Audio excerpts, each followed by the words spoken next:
नमस्कार। अजनाब के इस जागता प्रवाह में आप सभी धर्मात्माओं का सादर आमंत्रण है। भारत धर्म यात्रा पर महाभारत को विस्तृत रूप से निरंतर प्रसारित किया जा रहा है।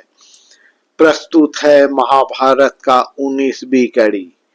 महाभारत के 18वीं कड़ी में हम देखे जब उर्वशी पुरुरवा का प्रेम में अभिभूत होकर उस सदानंदमय स्वर्गलोक को भूल बैठी थी, ठीक उसी समय देवताओं द्वारा प्रेरित होकर गंधर्वों ने उर्वशी के में शावक को हरण करने की योजना बनाई।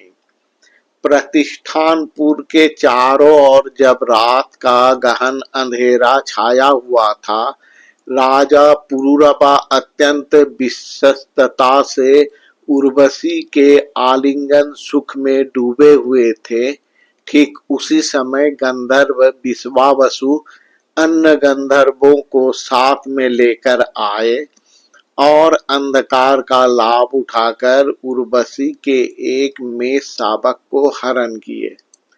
मेष शावक का भृति कंदनधनी को सुनकर उर्वशी का प्रेमाच्छन्न शय्यासुख विघ्नित हुआ। वो ये कहते हुए विलाप करने लगी, हाय, आज कोई मेरा सहाय नहीं है। मुझे सहाय संबलहीन जानकर कोई मेरा पुत्र तुल्य मेष शावक को हरण किया है। अगर मेरा कोई रक्षक सहायता करने वाला होता तो क्या किसी का साहस होता मेरे शावक को हरण करने का। पहला मेष शावक हृदय होने के साथ ही पुरुरवा को समझ में आ गया, कोई उर्वशी के मेष को हरण कर लिया है। उनके कानों तक उर्वशी का आक्षेप वचन भी पहुंचा, परंतु वो करे तो क्या करे। अंधकार में उन्हें कुछ दिखाई नहीं दे रहा है। व्यवस्था ये है कि दिया प्रज्वलित करने पर उर्वशी उन्हें नग्न अवस्था में देख लेगी और उन्हें ऐसी अवस्था में देखने से उर्वशी का जो द्वितीय शर्त था वो भंग हो जाएगा। राजा सोच में पड़ गए। अब गंधर्वों ने द्वितीय में शावक को भी हरण कर लिया। द्वितीय में शावक का क्रंदन ध्वनि सुनकर उर्वशी आर्तनाद कर उठी और पुरुरवा के पति ऐसी ऐसी शब्दों का प्रयोग किए जिस शब्दों को सुनने के लिए पुरुरवा मानसिक रूप से प्रस्तुत नहीं थे। पुरुरवा के उद्देश्य से उर्वशी बोली, मेरा विवाह एक ऐसे क्लीब व्यक्ति से हुआ है जिसमें वीरता का कोई लक्षण ही नहीं है, परंतु वो अपने आप को वीर समझकर गर्व अनुभव करता है। अगर वो नपुंसक क्लीब नहीं होता तो किसका ये दुस्साहस होता कि मेरा मेष शावकों को हरण करके ले जाए। यह अपशब्द शूर शत्रु केसी दानव दमनकारी वीर राजा पुरुरवा के लिए सुनना कठिन हो गया। जो उर्वशी पुरुरवा का हृदय हारिणी, अकस्मात उनका ऐसा भाव परिवर्तन पुरुरवा को विभ्रांत कर दिया। वो हिताहित ज्ञान शून्य होकर उर्वशी का मेष शावकों की खोज में निकल गए। गंधर्वों ने तो यही पल का प्रतीक्षा कर रहे थे। जैसे ही राजा निकलने लगे, गंधर्वों ने कृत्रिम विद्युत ज्योति का झलक तैयार किए। बस इसी का प्रयोजन था। देव कार्य सिद्ध हुआ। उर्वशी ने पुरुरवा को नग्न अवस्था में देख लिए। राजा नग्न अवस्था में ही बाहर निकल आए। गंधर्वों ने समझ गए उनका उद्देश्य सिद्ध हो गया है। वो मेष शावक को छोड़कर पलायन कर गए। राजा मेष शावक को लेकर लौट आए राजप्रासाद में, ये सोचकर कि उर्वशी खुश होगी, परंतु आकर देखे शय्या शून्य, उर्वशी नहीं है।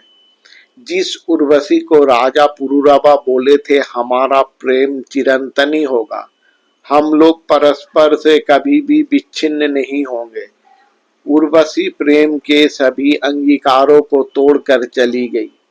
पुररबा का मन हताशा और हाहाकार से भर गया। वो हिताहित ज्ञान शून्य होकर उसी अवस्था में उर्वशी को खोजने के लिए निकल पड़े। उर्वशी उन्हें कहीं नहीं मिला। निराश होकर वो अपने राजप्रसाद में लौट आए। अब उन्हें समझ में आ गया, उर्वशी उन्हें विवस्त्र अवस्था में देख लिया है, उनका प्रतिज्ञा भंग हुआ है। शर्त के अनुसार ही उर्वशी उन्हें छोड़कर चली गई। उर्वशी के बिना पुरूरबा का राजकार्य में मन नहीं लग रहा था। वो विकारग्रस्त व्यक्ति की तरह ही उर्वशी का खोज में जत्र तत्र विचरण करने लगे। उनका मन में आशा था कभी न कभी तो उर्वशी से उनका साक्षात होगा। इसी क्रम में उर्वशी का अन्वेषण में वन वनांतर होते हुए वो महाभारत का पूर्वकालीन कुरुक्षेत्र में पहुंचे। वहां उन्होंने देखे एक पद्म सरोवर में उर्वशी अन्य अप्सराओं के साथ जल क्रीड़ा कर रही है। उर्वशी भी पुरूरबा को देखे और अपनी सहचरियों से बोली, यही मर्त का राजा पुरूरबा है, जिसके साथ मैंने इतने दिनों तक सहवास किए। उर्वशी का वाक्य सुनकर अन्य अप्सराओं ने मुग्ध विस्मय से पुरूरबा के प्रति दृष्टि निबद्ध किए और ईर्षा कातर स्वर में बोले, हमें भी इस मर्त भूमि के राजा का संग लाभ करने का इच्छा हो रहा है। चलो हम राजा के समक्ष जाएं। अप्सराओं की बातों पर उर्वशी पुरूरबा के सम्मुख आए, परंतु निरापद दूरी पर खड़ा हो गए।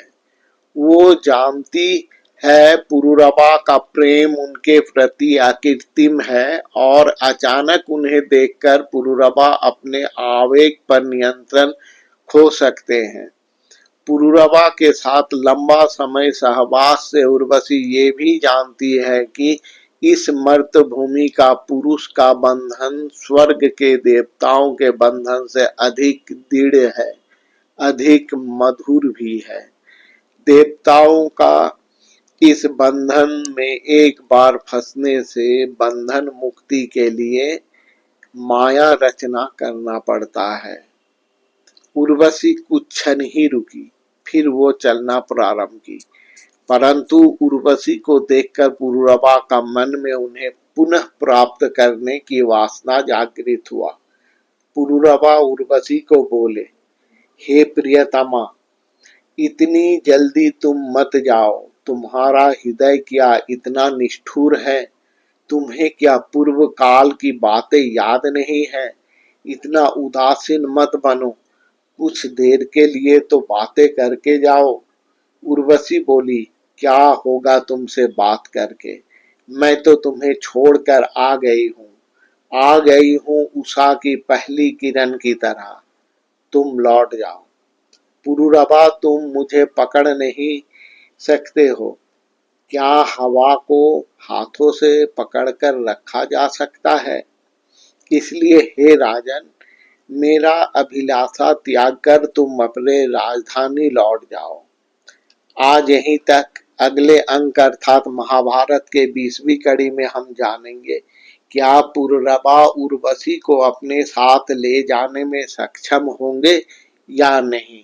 नमस्कार।